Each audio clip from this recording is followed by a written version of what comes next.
Hello दोस्तों, bike mechanic rider channel पर आपका स्वागत है। दोस्तों, हम अक्सर देखते कोई भी व्हीकल में धुआं फेंकते हैं साइलेंसर से।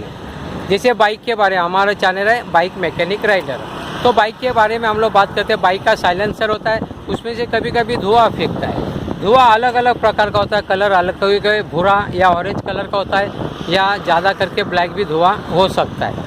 तो दोस्तों, कहने की बात है, कुछ न कुछ कारण के वजह से जो ऑयल जला है, ये क्या हुआ, इसके वजह से धुआं फेंक रहा है, लेकिन कौन से कलर से कौन क्या काम निकला है, ये हमें पहचानने आना चाहिए। जैसे बाई चांस, जैसे मैं कार्बो साइलेंसर आपको दिखाना चाहता हूँ, क्योंकि बिगिनर लोगों को पता नहीं रहता है। यहाँ पे मैंने सामान निकाल के रखा है। ये जो साइलेंसर है,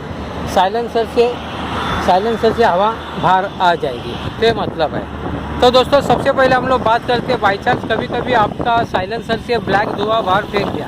ब्लैक, जैसे मेरे बाइक का तो धुआं कोई नहीं आता, मैं क्योंकि हमेशा वॉशिंग करता, कार्बोरेटर भी, इंजन भी हमेशा साफ़ करता, तो उसमें कुछ लेने देने की बात नहीं। 7 साल हो गया, लेकिन अपनी बाइक नहीं दिख रही। आप देख सकते 7 साल कम्प्लीट, अभी 24 मार्च को कम्प्लीट हो जाएगा 7 साल 2024 का, है ना। 7 साल कम्प्लीट होगा, नहीं दिख रही, क्योंकि उसका मेंटेनेंस अच्छा रहता है। तो दोस्तों, कहने की मतलब, समझो बाई चांस आपके साइलेंसर से ब्लैक धुआं बाहर आ गया, ब्लैक धुआं। तो ब्लैक धुआं बाहर क्यों आता है, तो इसका मतलब समझ में, आपका कार्बोरेटर में कुछ तो गड़बड़ हो गया।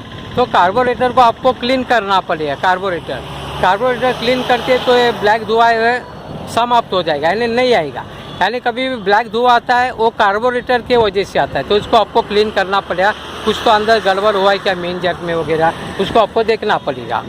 और बाई चांस आपका साइलेंसर से भूरा धुआं है, मिट्टी वाला, ये ऐसे कलर का अगर धुआं आता है, तो सोचने का जो पिस्टन रिंग होता है, पिस्टन में 3 प्रकार की रिंग होती है। 3 प्रकार की रिंग होती है। समझो पिस्टन की रिंग है, रिंग यानी जो बिठाई लेला रिंग हम लोग ने बिठाया, वो अगर कुछ गड़बड़ हुआ रहेगा, टूटा होगा, कुछ हुआ रहेगा, तो उसमें से क्या होगा, जो लीकेज हो जाएगा, यानी ऑयल है, इंजन ऑयल, वो उसमें चला जा सकता है, बाहर निकल सकता है। तो इसके वजह से क्या होता है, वो जलता है इंजन ऑयल, और भूरा जैसा बाहर फेंका जाएगा।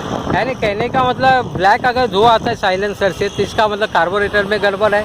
और भूरा कलर का धुआं आता है, तो इसका मतलब जो पिस्टन है उसमें गड़बड़ है। तो बाई चांस पिस्टन का भी अगर नटबोल्ट वगैरह कुछ तो हुआ रहेगा, ख़राब हुआ रहेगा, तो पिस्टन आपको ख़राब हुआ रहेगा तो रिप्लेस करना पड़ेगा, या पिस्टन के ऊपर जो रिंग होते हैं उसमें से रिंग को आपको चेक करना पड़ेगा, रिप्लेस करना पड़ेगा। कभी अगर ब्राउन कलर का भूरा धुआं आता है, तो ये वजह से।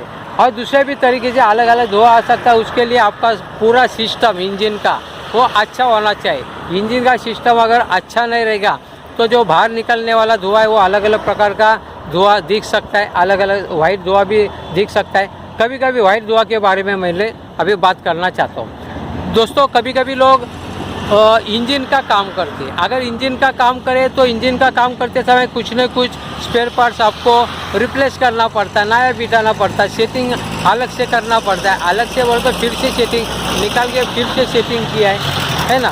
तो ऐसे प्रकार इंजन का काम करने के बाद भी कम से कम 1 महीना आपके साइलेंसर से सफ़ेद धुआं आ सकता है, सफ़ेद धुआं आ सकता है। यानी अलग अलग धुआं आने की वजह से कैसे पहचानना किस में, यानी आपको सही मात्रा में पहचानने आना चाहिए कहाँ पर नुकसान हो गया, उसको ठीक करना है, ऐसे करना है। जैसे मैंने ब्लैक धुआं बोला, कार्बोरेटर के बारे में बताया, जैसे ब्राउन कलर का भूरा धुआं बताया, पिस्टन रिंग के बारे में बात बताया, या सब कभी कभी सफ़ेद धुआं आया वाइट कलर का, तो आपने अगर इंजन का काम किया, नया कुछ काम किया, तो इसका वजह फिटिंग करने के बाद जो बाद में वो बंद हो जाएगा, वाइट धुआं जो सफ़ेद वाला धुआं बाद में बंद हो जाएगा, ज़्यादा ज़्यादा 1 महीना तक आएगा, नहीं तो नहीं आएगा। इसके वजह से भी अलग अलग धुआं से हम लोग पहचान सकते हैं। तो दोस्तों, इस प्रकार मैंने बात की, अलग अलग साइलेंसर से धुआं आता है, हम लोग को कैसे पहचानना है, क्या करना है इसका। दोस्तों, आपको अगर वीडियो अच्छा लगता है तो प्लीज़ लाइक, शेयर और सब्सक्राइब करें अपने दोस्तों मित्रों के साथ। इस प्रकार की छोटी बात लेकिन बड़े काम की बात मैं आप लोगों के लिए हमेशा वीडियो के माध्यम से लेकर आते रहता है। आपने मेरा वीडियो देखा, जय हिंद, वंदे मातरम।